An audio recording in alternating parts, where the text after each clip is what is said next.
Welcome and hello to everybody that's joining us from wherever you are in the world. Today we have prepared an incredibly important conversation and perhaps one that doesn't get spoken about enough. We are going to be unmasking menopause together. And the way that we are going to be doing that is in a very unique way. Around the screen, the panelists that we've curated to be part of this conversation will be coming in from various angles, which will cover probably where you are somewhere on this journey of menopause. So without any further ado, I am going to ask our panelists to please just introduce who they are and which angle and voice they are entering this conversation with. Ankia, can I start with you? Sure, thanks, Sherelle. So hi everyone, my name is Ankia Coetzer. I'm the founder of Yellow Cable, and I am a coach specializing in Enneagram specifically. And I am 44 years old still. That is relevant to today's conversation. I'm also a hormonal breast cancer survivor, and kind of planning for what does that mean for me as I hurtle towards menopause in the coming years. Fantastic. Thank you, Ankia, and for coming in with such a personal angle. I know it may not be an easy one to share, but we really thank you for your courage on bringing that to the conversation. Thandi? Good afternoon, everybody. My name is Thandi Kunene Maponyane, and I am 46. And I think I'm new on this journey because I actually don't know. That's why I'm very excited to have Liesl on the call. I am a recovering corporate warrior. And currently, because of this journey that I am discovering, I've started a newsletter called Bloom. So I am writing about my experiences with this new phase of my life that I'm experiencing. Thank you, Thandi. You are the reason we are actually having this conversation, and we'll give audience the context around that. But Thandi is also known as the Menopause Whisperer, as she is the author of Bloom, as she just mentioned. Anta, we'll move on to you. Hi all, I'm Anta Marks. I'm 57 years old and I'm luckily in postmenopause. And maybe the journey I have from pre-menopause, menopause, post-menopause can give you some hope and some suggestions what you can do, because I really have severe symptoms from pre-menopause through post-menopause. Yes, that is my angle to give hope and suggestions to the audience. I'm looking very forward to hearing what you're sharing with us, having been through the journey already. Thank you, Ansel. We're moving on to John. Thank you, Sherelle. Good afternoon, everybody. My name is John Watson. I'm the Cape Town chapter head and head of product for the Lekker Network based here in Cape Town. And no, I'm not lost. I am in the right webinar this afternoon. I'm representing the husbands, the dads, the partners to our amazing wives. I'm also 44 years old. I turned 44 on Sunday, so I'm a fresh 44-year-old. My wife also turned 44, and I'm here to learn from a husband's point of view how best we can support our wives and partners in this journey, and what we can do better as our wives navigate this next season that they're going into. So yeah, looking forward to it. Thank you, Sherelle. Thank you, John. Not only are the faces around the screen breaking the silence around menopause, but we're also leading the way on how this conversation needs to take place. So thank you so much, John, for understanding that male voices do need to be part of the conversation as we support our spouses further. Last, but intentionally put last, not least, sorry, is Liesl, the subject matter expert that will be driving this conversation. Liesl, please do introduce yourself.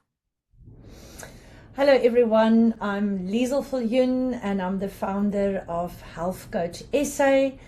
I'm a lifestyle educator and specifically also a menopause coach, and I support women in midlife through the transformational process of this midlife transition. I myself is exactly 56 tomorrow. And John, that makes us both Geminis on this call, so you better keep tabs on us because we like to chat. And yeah, I'm so looking forward to explore this incredibly important topic. Thank you for the invitation. Thanks for joining us, Liesl. Just a little bit of context. The way that we've encountered Liesl and how she's joined this conversation is one of our members, Sam Henrich, is one of the Lekker Network members, wife to Liesl, who connected us to Liesl to drive this conversation from an expert aspect. So now we are going to kick off the conversation. I do want to encourage our audience to please engage. There are going to be polls happening throughout the conversation. Please do get involved and participate. We'd also like to understand where you are on this journey. Liesl, let's get into it. For those that are feeling maybe a little bit overwhelmed or confused, how do you define what menopause and perimenopause actually are? Right, so we can basically look at this in terms of a timeline as these three distinctive phases that we as women enter round about the age of 40. And I say roundabout because the one thing we need to deeply understand is that this is unique to each woman. So we can't have a fast and hard and fast rule around a timeline. But typically we would say sort of in the start of the 40s, we enter into, say, the first phase, which is then known as perimenopause. And this phase can be anything from 4 years to about 10 years. Again, individual to the woman. And then in the middle, we find a very peculiar 12-month phase. And why I say peculiar is because you only really know about this in hindsight. But this is a 12-month period in which a woman has consecutively for those 12 months not have had their menses or period. And then immediately when this 12 months is over, we enter postmenopause. So menopause is something that is a natural occurrence. It happens to every single woman. Even some of us wish that it doesn't. But it happens to all of us, but it can happen primarily naturally, but then it can also be medically induced, and it can also be induced through medication like certain surgeries, like an hysterectomy, or on the other side through certain cancer treatments like radiation or chemotherapy. Great. Thank you for setting that foundation, Liesl. We are going to go into the conversation by tackling it in 3 layers. We'll start with body health and long-term well-being. Then we'll move into understanding and navigating menopause. And lastly, we'll look at the identity and relationships aspect of this journey. Thandi, where are you on this journey? If you can just share a little bit about where you are. So thank you, Sherelle. And to be honest, sometimes I don't know. And I say this because, just to your point, Liesl, about it starting somewhere in the 40s. So I started realizing that I was having this hot stuff happening to me. My body would heat up for no reason and all of that. And when I'd go to the doctor, they would say to me, "Oh, no, you're too young." So this happened 2 years ago. So to be honest, I've even gone for, to check if my hormone level was right, because I just assumed, just based on conversations with friends, that something was happening, but I didn't know what it was. So the honest answer is I really don't know where I am. I think I'm at the beginning because, my menses are still happening. The symptoms are still new, and it's all the symptoms. All the symptoms at the same time, my poor husband. So it's been quite a journey. And my biggest challenge is I'm now currently looking for a new doctor. So bless my last one, but he didn't help me at all. But in those consultations, when in your body that something is happening and your doctor kind of dismisses it, you're too young, or maybe you're stressed, or or the time it's just old age. What are the kinds of conversations that what should we be talking about with our doctors when they dismiss us? What should we be asking, just so that firstly it validates that we are not losing our minds and that we do understand that something is changing? Because I think a lot of us, and I can speak from personal experience, I felt completely disempowered and I felt completely removed from my own body because something was happening, but I was being told by a professional that nothing was happening. Thanks, Sharelle. Thank you for sharing that with us, Thandi. And you are absolutely right. And unfortunately, this is something I hear way too often from women. And this has been a reality for women for decades. There's one of the doctors that I study from and get mentoring from, specifically say that there was a stage where women were literally categorized on their files as WW, and that was made reference to whining woman syndrome. I mean, how absolutely awful. So the unfortunate truth around this is that a lot of doctors and medical professionals still operate on outdated information. Perimenopause today can start as early as 35. So the claim that you're too young is incorrect. And the reason why the timeline has shifted so drastically and unfortunately to such a young age is because of two main things that's been identified. On the one hand, it's infertility. It's a big problem for young women in their 30s these days. And then the other thing is polycystic ovarian syndrome has caused this onset of early perimenopause way into the mid-30s. So my direct answer to you would be is that today, with all the information available to us, there is no excuses in 2026 for anyone to be uninformed about this situation. So if you sit in front of a medical professional that give you the feedback that you've been given, I would say that you can thank them and politely leave the office and go find yourself somebody that is prepared to listen to you, that will hear you and not treat you as if you're invisible and another whining woman.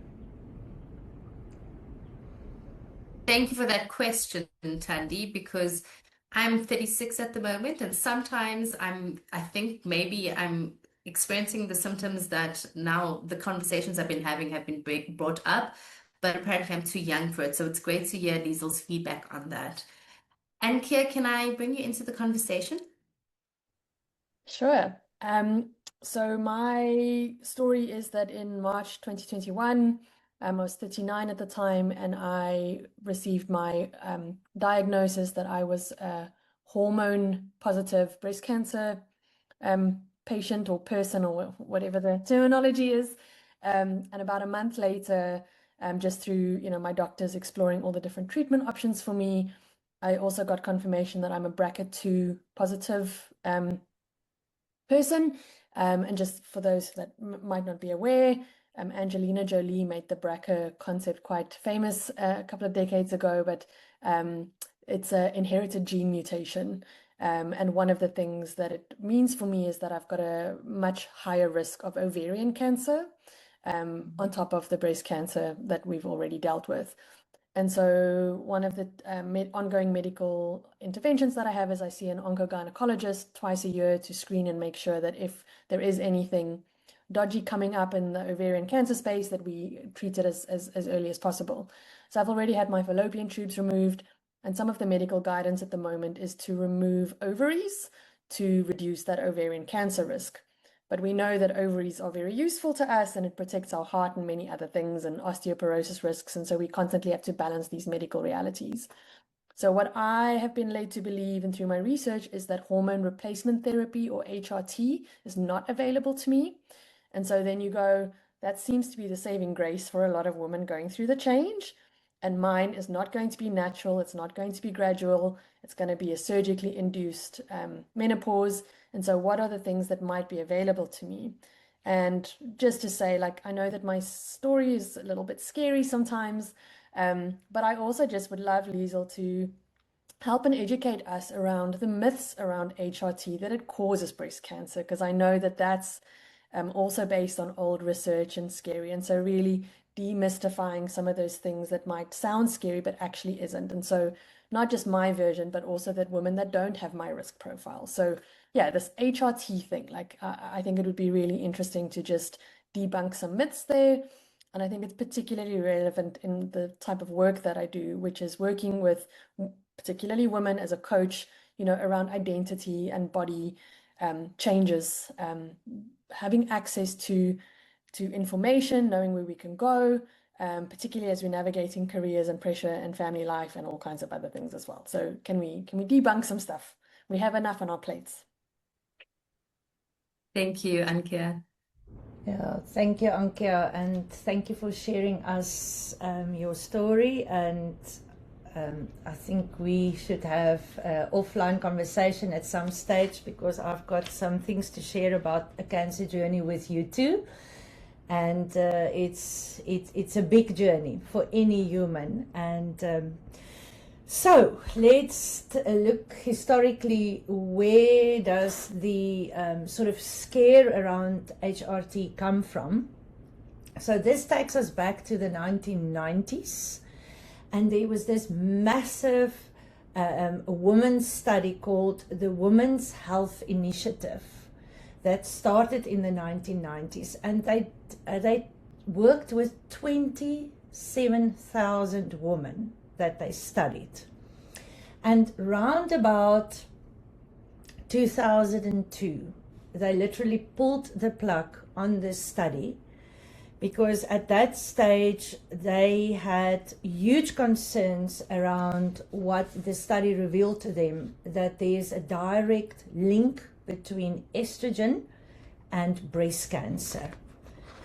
So of course at that stage then HRT was off the cliff and off the table, and therefore for instance, there was the early days, the early 2000s was very significant in my training path, and so I was one of the practitioners that were particularly scolded, no HRT, absolutely not. So HRT shows and used to, and the reason why they wanted to study it so intensively is because of its potential for cardiovascular health, therefore anything around heart health, bone density, brain fog, hot flashes, and inflammation. But since then, of course, there's been some brilliant minds that have taken it upon themselves to start looking deeper into this. And for some years now, not many, probably not even 5 years, HRT is back on the table as an option for women and as something that can give us lots of symptom relief and some protective properties. I have to say, however, that I am, as I've mentioned already, 56. I am not on HRT, and I have no plan on going on to HRT.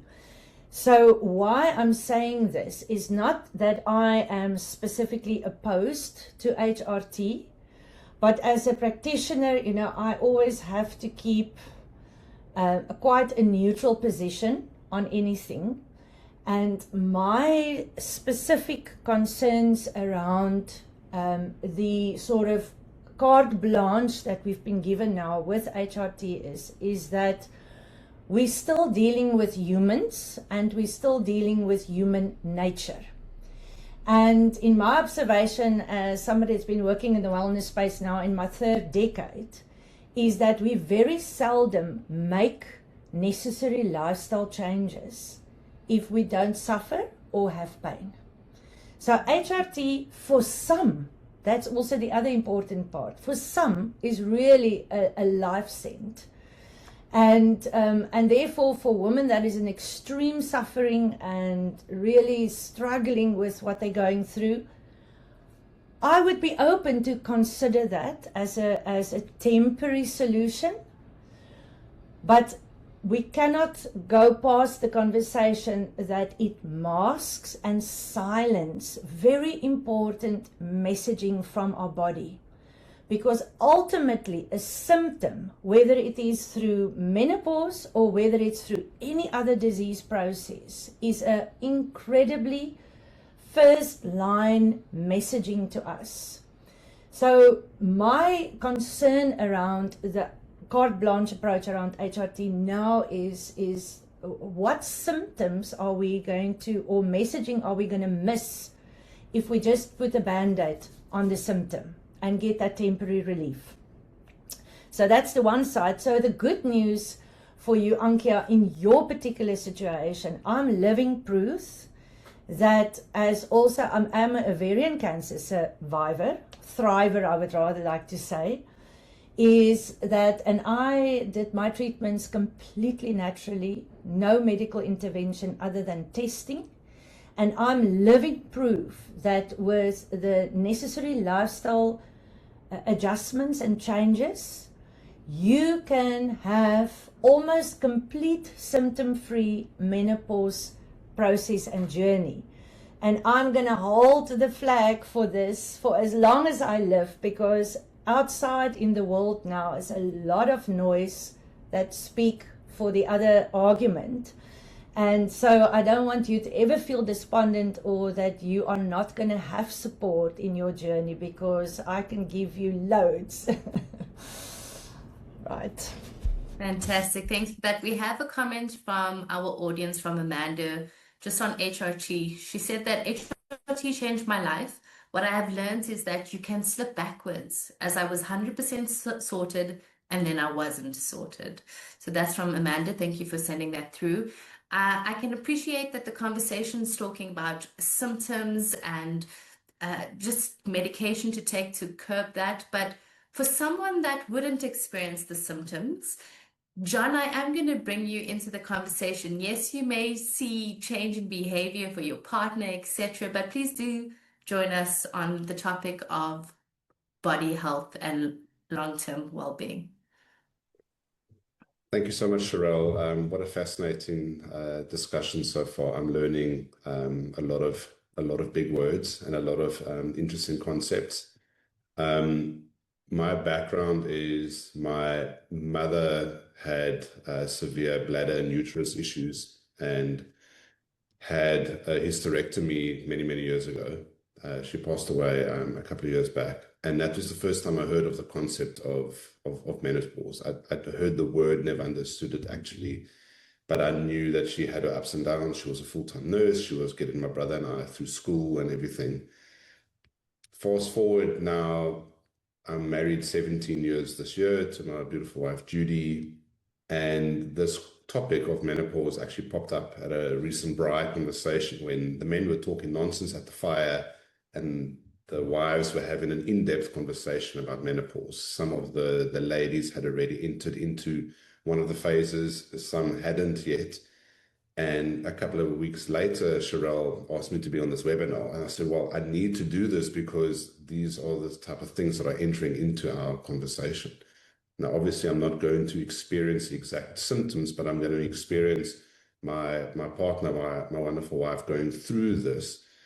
And I guess my question to Liesl is, there are these different stages, and I know we might be in denial that something is happening. Like Thandi mentioned, don't tell me that nothing's happening when something is obviously happening. But at what stage should my wife see someone professionally, occasionally, like Ankia said, maybe every 6 months, have a 12-month checkup? What does that actually look like? Are there any warning signs that I should be looking out for to say, hey, I think we need to go and see someone, just have a conversation? Tell me a little bit about what you think is the best advice there. Thank you for that, John. So the first thing I would suggest to you is, first of all, trust what you see. You know, as a partner, you are in the fortunate position to be the closest human, and that's true for any relationship, any partnership, is that the person that is closest to you, they get to see it all. You know, as women, you know, we can put up a happy face, and especially in the work environment, we can try and mask what we're going through because we have to keep it together. But our partners at home are often the poor soldiers that get the whole scabill of this experience. So in your own observation, especially, you know, you say you have a 17-year relationship, how beautiful is that? You know, you have seen your partner probably already going through other changes in that 17 years. If you have children, you know, that already is a big change in a woman's life. So first of all, that close up, deep observation, and then trusting what you see. But of course, if your symptoms starts to be debilitating, that's an absolute sign, get professional help. The other thing is, if mental health is completely going off charge. The other thing is intense pain, and then something like extreme bleeding, because the perimenopausal phase and the hormonal cycle that is absolutely in a roller coaster ride. Then it's high, then it's low, then it's high, then it's low. It literally has this tendency hormonally. And in that hormonal chaos, sometimes there could be something like extreme bleeding. And then, of course, we need to seek professional help. But what I would suggest, and this is to everybody, not just our significant partners, is educate yourself before you enter the practitioner door. Because the last thing we want to do is the pattern that we have had over decades and decades, where the patient sits in front of the educated person, and we have no idea about what's going on in our own bodies, and then we just need to take everything that we are told at face value. So knowledge is empowering, we know that, and today there is a host of books, there is so much online, and I'm very happy to make a list of important reading material available. And if you don't want to read a book, you can go on these people's websites. There's so much free information available to us. So I would definitely suggest that. And then again, my big concern is always the over-medication of women. Because, you know, as we dive deeper into the conversation, I'm sure we're going to get to what is also going on for us as women in this transition. It's not just a symptom circus. You know, there's more to this than just the obvious symptoms and discomfort that we're going through. And again, you know, that fear of, you know, over medication, and then we never get to ask those deeper important questions. But why? Why is your body presenting these specifically the extreme symptoms? And then if you do seek medical advice, my advice would be to you is seek somebody like a functional medicine doctor, because they love to dig deep into root cause. They ask the question why. The same with integrative practitioners like myself and the host of others that's available to us in our country, because it is important to not just stop at the symptom, but ask those deeper questions. Great answer. Thank you, Liesl. I had asked our audience to just share where they are on their menopause journey, and 53% have mentioned that they are currently experiencing it, which then answer makes you extremely valuable because you are on your post-menopause journey and so much to share. And so please do come into the conversation. And I am aware that we're already 30 minutes into this conversation and we've only tackled the first layer. Seems like we will need another episode of this, but Ankia, if you can just share your journey and a question that you may have, Liesl. I agree with all what you say, Liesel. Yes, I think it took me 20 years from pre-menopause into menopause. Now I think I'm like 3 months out of post-menopause. I am on no HRT whatsoever. I'm drinking a multivitamin and slow mac. That is all I'm drinking for that. Yes, and I agree with Liesel. You would know when your medication or HRT and what you drink, it's not working. That was my problem. And then I stopped all and suddenly I feel better. But I think the best thing is to use your common sense. Thandi, your gut feeling. If it's a practitioner not working for you, there's so many in the field today. So I was lucky. I find a practitioner, she did her master's in pharmacy. She specialized in hormones, women, men hormones from teenage, whatever. And so we did blood tests every year. And she did also do alternative medication, uh, which is like herbs. And I use it, that was working for me through menopause until now in the post-menopause. But I think it is, yes, I had severe symptoms like brain fog, fatigue. I can describe you, luckily, not cancer, but use your gut feeling, use your common sense. And like Liesel said, luckily for today, there's so much on social media. If I'm thinking back 20 years back, what was there? I use and women don't talk about that. In my friends, we don't talk about it. So I was like silo and feeling here and feeling there and find the right practitioner. But Tanya, I did also left her. And I did go to another practitioner and we decided with my blood test, listen, you don't need HRT, use a multivitamin. So yes, that must be a holistic kind of decision, but go with your gut feeling. If I can summarize that. Thank you, Anta. We are going to move into the second layer where we're going to speak about navigating and understanding the transition.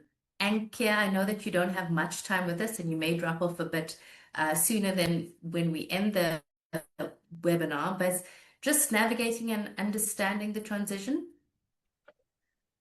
Yeah, I think some of the topics came up already through Thandi and what Liesel was saying.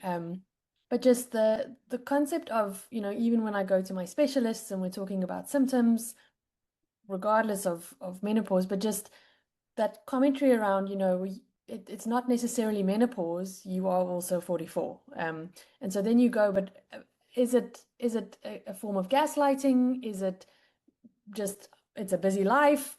Is it change of seasons? And so really trying to figure out, like, what are the practical steps that we can take around knowing whether this is just lifestyle by design or actually medical, hormonal. I think just what are there typical signs or shifts that we can look for if we start journaling? Like, how do we track this? How do we know if we're in transition, or how do we know when to start advocating for ourselves? And I hear what Anta's saying about common sense, but it can be overwhelming. I mean, we're all tired. It's 2026. It's a modern, busy life. So is that brain fog, or is that I'm 44, or is that I didn't sleep well, or is it because I'm menopause? So yeah, just any guidance or any tips. And I know we're different, but if there's something that we can do to help advocate for ourselves and to track, that would be really useful. Right, so, just where we started the conversation around putting it sort of these three main components of this transition phase over this lifespan, hopefully not from 35, but generally from 40 to 50, and then beyond that for postmenopause, or for menopause and postmenopause.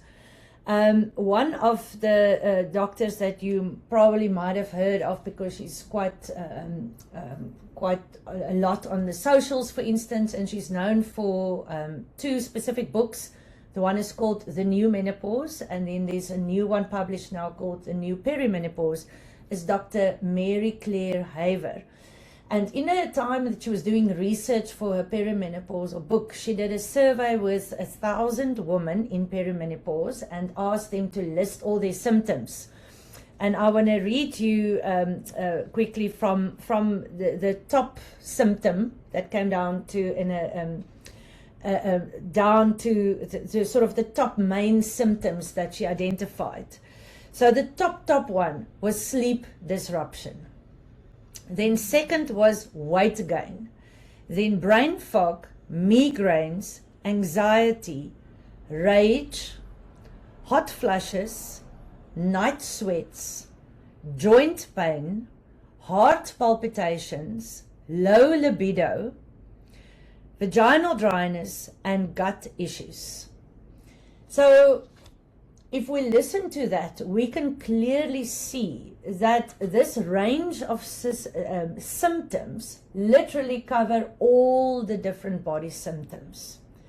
So what I would say to every woman is that when you look and feel into yourself and you just come to this conclusion that everything feels a little bit off, whether it's my head, whether it's my sleep patterns, whether it's my libido, literally almost in all aspects of my life, things are either radically off or slightly off, but things are just not the way they used to be.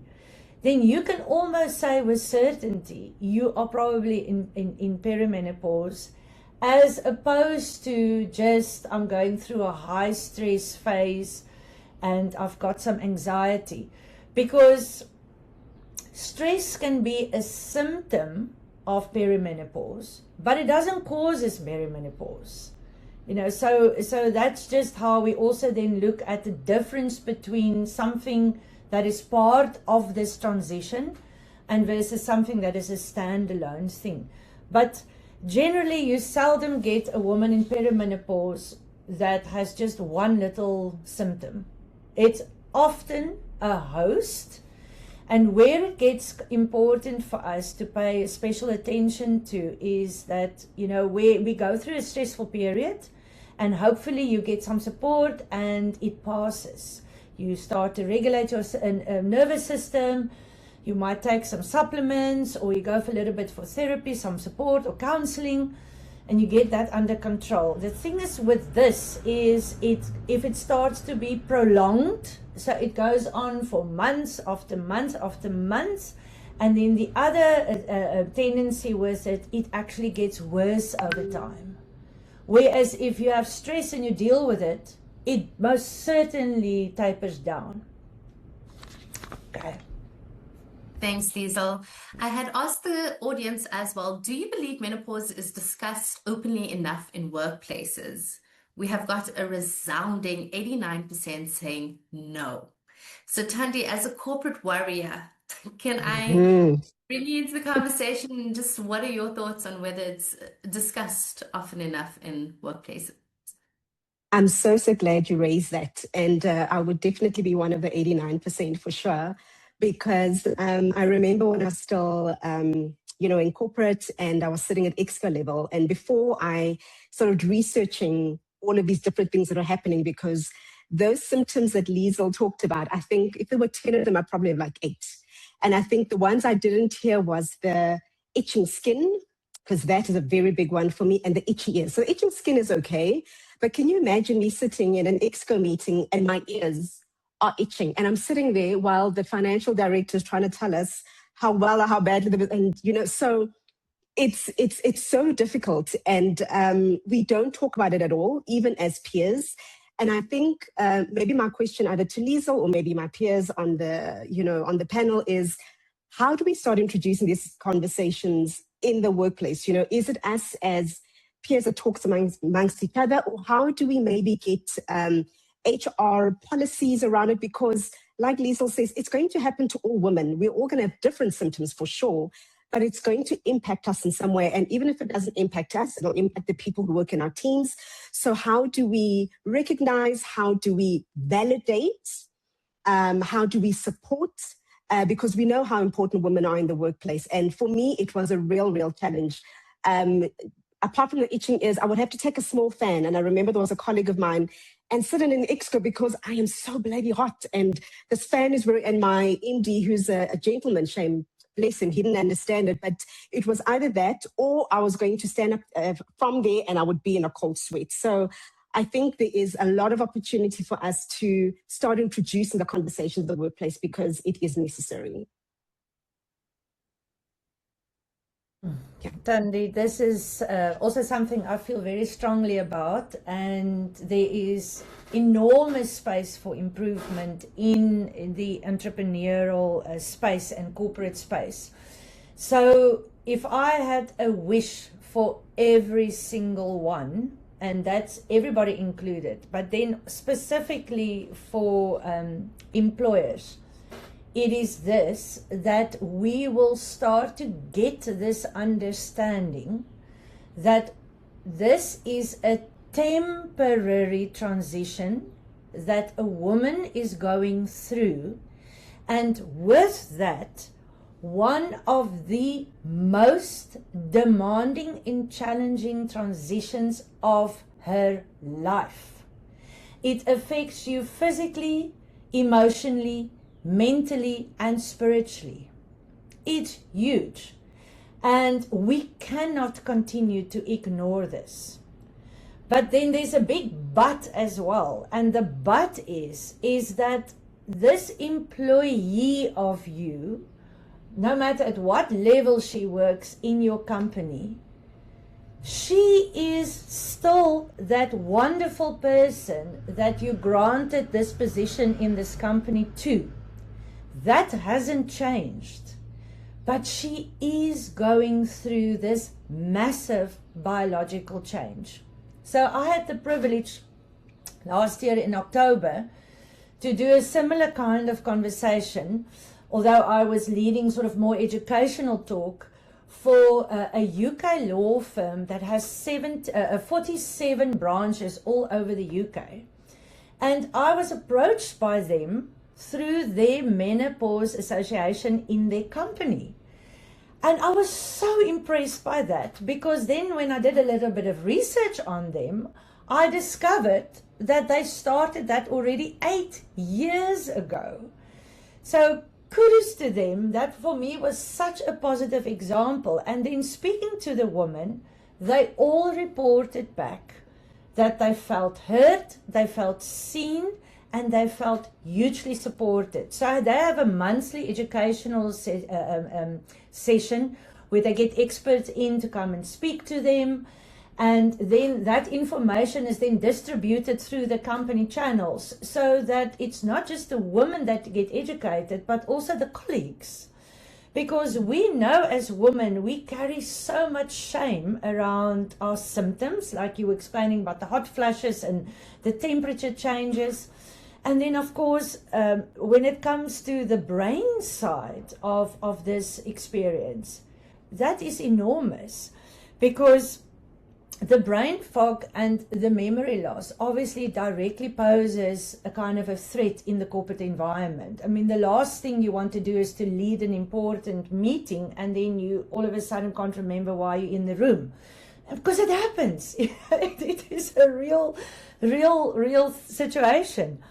And so what I just want to say on that is that, again, you know, we have this very tight junction of a misinterpretation, because yes, the brain fog, the memory loss thing is real, but it's real because as we have this dip in estrogen, with that we have at a minimum 7 of our brain neurotransmitters that dips with estrogen. So we, in the work I do, we lovingly refer to it as estrogen's girl gang. All these neurotransmitters. And I mean, I'm talking about serotonin, dopamine, acetylcholine, BDNF, melatonin, oxytocin, glutamate. So this is a real situation, and it is huge for the person experiencing this, each of the women that go through this, because you literally start to feel you've lost your mind. And the message I want to leave everyone here, whether it's a man or a woman on this call, is that this is not a psychological change, because we think we're starting to lose our minds because our brain chemistry is just nowhere to be found as estrogen drops. But this is a neurochemical change.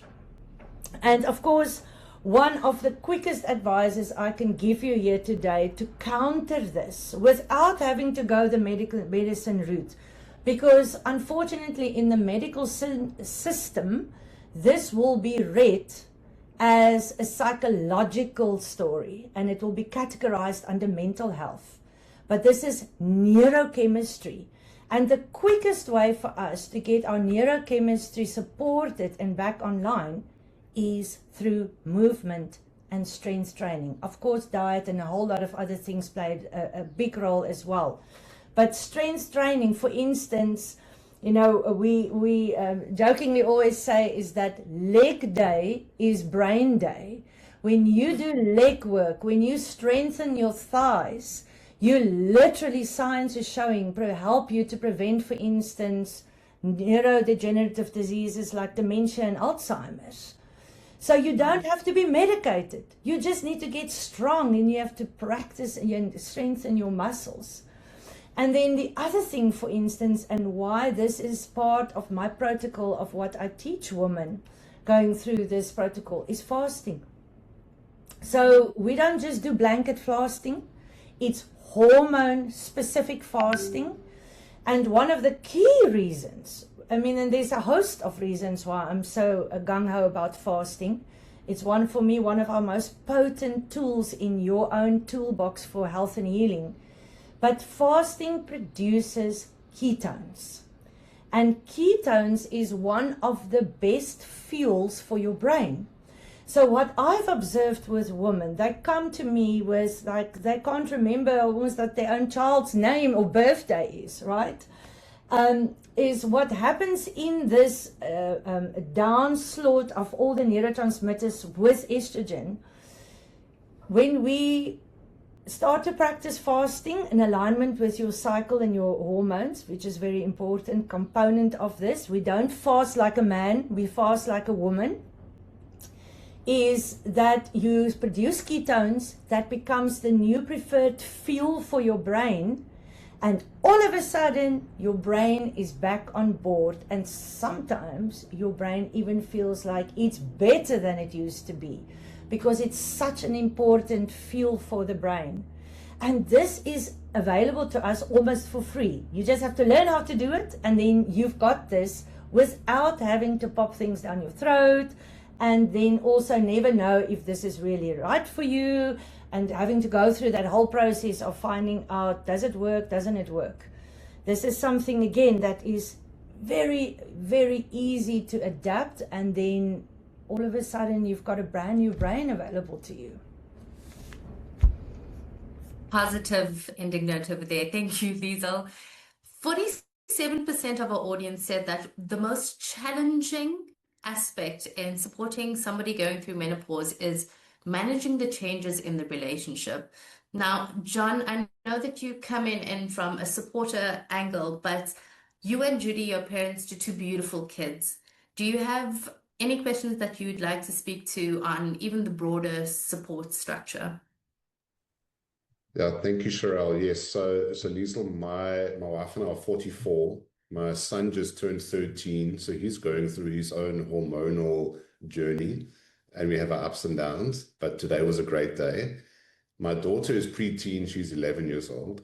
I know girls strike the hormonal rocket ship a little bit earlier than the boys do. So at the moment, my household is full of potential chaos.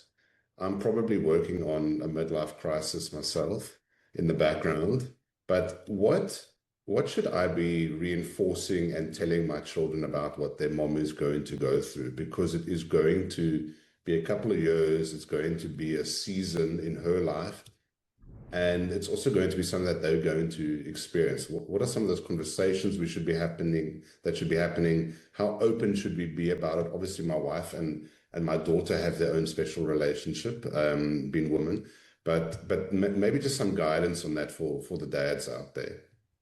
Okay. Oh, this is so exciting for me to hear, even that, already on asking the question, what conversations to be had, and I think that is for so many of us, especially our postmenopausal crowd, is that we didn't grow up in the environment where parents were having open conversations with their children. So of course times has changed, and beautiful modern parents like yourself and your wife have a totally different opportunity. And I see that first and foremost as an opportunity, because you've mentioned that your children are either already as a teenager or entering teenager phase, and this is the key for this conversation. So first of all, let's have conversations. That is so important. Don't exclude the children from this. And, as your wife and daughter can have their individual conversations, and you and your son, but as a family together, that we have it open. And then using this as a key message, as a bridge, by starting by bringing them into the conversation, firstly, by pointing out that, as you going through this new phase in your life as a teenager, you by now have probably recognized that some days you just feel confused, and other days you feel like your emotions, then you're happy, then you're sad, and other days you feel angry, and you don't even know why, and you blame us as the parents, and that's okay because we can take it. So you literally start with forming that recognition in themselves. And once they feel it viscerally in their bodies, by you acknowledging that in them, you bridge it to mom. So mommy is going through something quite similar, because in a big way, hormonally, it's very relatable. It's like the pendulum has swung from teenager puberty into this transition phase. So then you can start to see, so just like you have these moments of confusion and emotional turmoil or whatever, mommy right now is going through something like that as well at her age. But I want to reassure you, and it's again, this word temporary is something I want to imprint in everybody's brain with biggest love and respect, because when you're in this transition, it can feel like, okay, well, this is my life now. This is now how life is now ended up for me. And we need to keep on reminding ourselves it's temporary. So also reconfirming that to your children, that they don't have this thing, oh, I've lost my mom. She's turned into this witch or this awful person. I don't know. I don't recognize her anymore. It's a temporary thing. Reassuring them that you are supporting her, and then reassuring them that the best support they can give her is to keep on loving her, keep on showing her compassion and understand now that they have better understanding. Because what I've seen also with some of my clients is the moment the children have an understanding of why mom is turned into this dragon person, they stop taking it personally. Because our human default is always to take things personally. They think they've done something wrong and now mom is being awful to them. So just to reconfirm these things for them, and I honestly believe that these types of open conversations in the family unit is gold. Because once you can establish this openness and this safety in the family context, you are setting foundations for the future that is just going to keep on growing to the positive. And that is wonderful for both the teenager and mom. Hope that answers you, John. I'm so considerate of time, and we only have a few minutes left. So I would like to just ask Thandi, we have such a large audience that have tuned in that are currently going through this experience. Would you like to just share a little bit about what Bloom is? Where can they find it? Because your storytelling in that newsletter has just been so crystallized to experience and the read through. Do you mind? Oh, thank you so much, Cheryl, and thank you so much for the opportunity. So, like I mentioned at the beginning, just because of my experiences and because I didn't really know, and I still, I'm on a journey of figuring out what is happening, and because nobody really spoke about it, I started this newsletter called Bloom, and for me, it was, I think it was like a letter to myself for me to just kind of validate what I am feeling and what I'm going through. And through support of some of the women around me was to share the experiences with others. And I share a weekly newsletter on LinkedIn. So you can find it. It's called Bloom, the Menor Whisperer.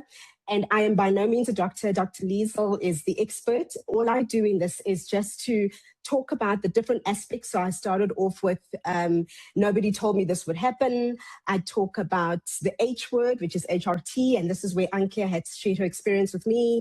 I talk about the menopause middle, which is that, bulge that you get as a woman, well, that I found. And it's just my experiences. And what I try to do as well is to, as I am investigating, how to find, relief from some of these symptoms, I also share some practical tips on what people can do. So talking about magnesium, talking about alternatives to HRT, but I always, always, always encourage people to speak to a professional because I am not a professional. But I didn't want it to just be one of those things where people read and think, okay, so what do I do now? And it's been incredible, and I really encourage everybody to share their stories. Dr. Anta has been a wonderful support for me as well, sharing her experiences about, while she was going through menopause and post-menopause. So please feel free to share your experiences. It'll also help me to share your experiences through my newsletter. And for me, it is just to validate what we are going through. And I put it onto LinkedIn, which is not typically this kind of forum where we talk about these things. But because I was in corporate and no one spoke about it, I took the risk and put onto a platform that is not typically for these kind of topics. And I think that if you find value, fantastic. If you want to share, fantastic. And I just really hope it adds value to women who are going through similar things to what I'm going through too. So it's called Bloom. You can find it on LinkedIn. And just to add to that, Thandi, when you posted the newsletter for the first time, and if this is not confirmation of how important your newsletter is, as soon as you posted it, Thandi got over 500 subscribers within 3 hours, which is phenomenal. Thandi, you've also put together a directory that women can make use of if they're looking for practitioners.